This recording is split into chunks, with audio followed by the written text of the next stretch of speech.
ప్రకాశం జిల్లా గిద్దలూరులో దారుణం చోటు చేసుకుంది. గుర్తు తెలియని ఒక గర్భిణీ మహిళ ఒక ప్రైవేట్ ఆసుపత్రిలోని బాత్రూంలో ప్రసవించింది. ఆ బిడ్డను అక్కడే ఉన్న బకెట్లో వేసేసి అక్కడి నుంచి పరారైపోయింది. పాపం ఆ పసికందు అరుపులు విన్న ఆసుపత్రి సిబ్బంది చికిత్స అందించి పిల్లాన్ని బతికించారు. ఈ మొత్తం వ్యవహారం ఆసుపత్రిలోని సీసీ కెమెరాల్లో రికార్డ్ అయింది.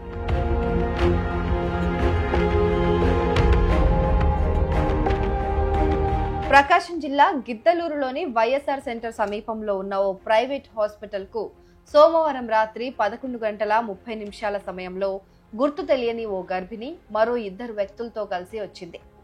ఓ వ్యక్తి రిసెప్షన్ రూమ్ లోకి వెళ్లి డాక్టర్ ఉన్నాడా అని అడుగుతున్నాడు. ఈలోపే ఆ గర్భిణి పురిటి నొప్పులతో బాత్రూమ్ లోకి వెళ్ళింది. ఆ బాత్రూమ్ లోనే ప్రసవం అయిపోయింది. ఆ తర్వాత బిడ్డను అక్కడే ఉన్న బకెట్ లో పడేసి ఆ మహిళ ఆమెతో వచ్చిన మరో 2 వెళ్లిపోయారు.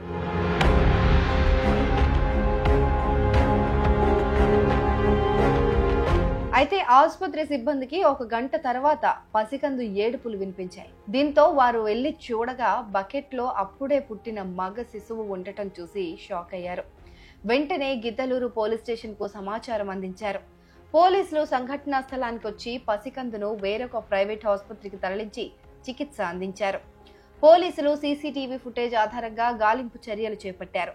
అయితే వాళ్ళు వచ్చేటప్పుడు 3 వచ్చారు, కానీ వెళ్లేటప్పుడు 5 మందితో వెళ్లారని సీసీటీవీ ఫుటేజ్ ఆధారంగా పోలీసులు గుర్తించారు. దీంతో పోలీసులు వీరి కోసం గాలింపు చర్యలు చేపట్టారు. 22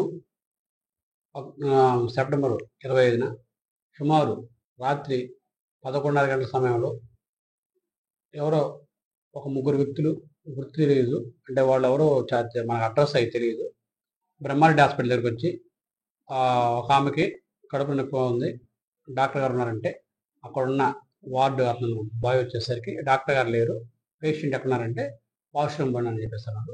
తర్వాత వేరే పేషెంట్ ఉంటే ఆ పేషెంట్ దగ్గరికి వెళ్ళారు.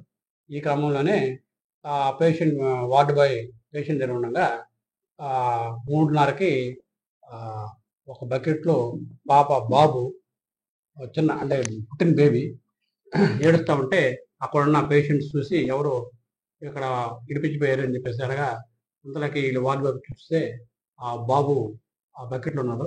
ఆ బాబుని తీసుకెళ్ళి జేవి నారాయణ చిన్నపిల్లల హాస్పిటల్లో చేపట్టిందంటే బాబుకి ఆరోగ్యం బాగానే ఉంది. కానీ ఈ బాబు డెలివరీ చేసి ఇక్కడ ఇడిపించిపోయిన వాళ్ళు ఇంకా గుర్తు లేదు.